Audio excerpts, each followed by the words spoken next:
This is News 96.5 WDBO, where Orlando turns first for breaking news, weather, and traffic 24 hours a day. Live team coverage starts now. It's 5 o'clock at News 96.5 WDBO, our top story. We still have a significant weather advisory for northwestern Orange County and northwestern Osceola County until 5:15. That earlier line of storms has broken up, and rain is now mainly centered to the south of downtown Orlando. Checking out interactive radar, the heaviest rain is on the western side of Kissimmee and extending over I-4. Also, Disney property and the Four Corners getting soaked right now. Just a reminder, we do have Storm Center staffed and ready to go should weather turn severe. You can also be the first to find out about severe weather. Just text the word weather to the number 21232. News 96.5 WDBO, where Orlando turns first for severe weather. We are definitely in our summer routine. Showers and thunderstorms with a lot of heat and humidity. I'll let you know what the rest of the week has in store coming up. I'm Ray Caputo checking interactive radar. Heavy rain south of downtown. We have 82 degrees in Orlando. Continuing our team coverage.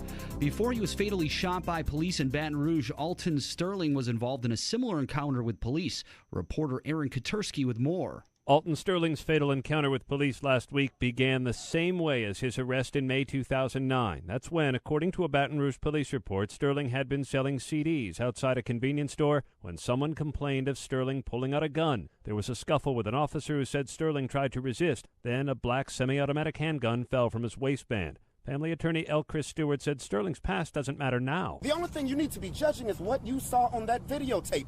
Leave the man's past alone. Cell phone video captured the fatal shooting after police said Sterling reached for a gun.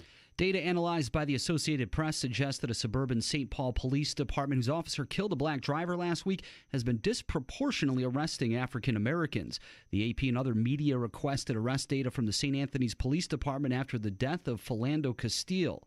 Ruth Bader Ginsburg unleashing on Donald Trump and the candidate giving it right back. Reporter Karen Travers has the White House reaction to his Supreme spat.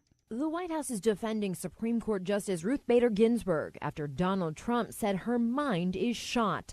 Ginsburg has been blasting Trump publicly, calling him a faker and saying his potential presidency is unthinkable. White House spokesman Josh Earnest. I would not call her competence into question. I think anybody who's observed her, she's done her work, whether you agree with her or not. Trump says Ginsburg should resign from the court. Donald Trump also in another dust-up, this time with a former senior campaign consultant. He's suing for $10 million. Trump alleges Sam Nunberg leaked confidential information to reporters in violation of a non-disclosure agreement. Nunberg is firing back, accusing Trump of trying to silence him to cover up an apparent affair between two senior campaign staffers. One of University of Central Florida's most decorated athletes in school history heading to Rio. We've learned that All-American goalkeeper Aline Reyes will be playing for the Brazilian national team during the Summer Olympics in August. She played for the Knights women's soccer team from 2007 to 2011 and says she's thrilled and beyond grateful to be part of an elite group of UCF athletes making their mark in the prestigious games. Also headed to Brazil will be UCF men's golfer Ricardo Gouveia, who will be representing the team from Portugal. The games start on Friday, August 5th. I'm Heather Matthews, News 96.5 WDBO. Speaking of the Olympics, the director of the Centers for Disease Control testifying at a Senate hearing today. Dr. Tom Frieden says the Summer Olympics in Brazil will most likely be safe for most travelers and athletes. We don't think the risk will outweigh the travel benefits for most people, except for the group of pregnant women. In local news, Orlando Mayor Buddy Dyer says his look inside the Pulse nightclub was chilling. The scene of America's worst mass shooting was released to the owners today. Both of the doors to the bathroom had glass in them. So if the shooter was standing at the door in the bathroom he was in, he could see people if they tried to come through the door. I had not realized that before. I thought the doors were solid.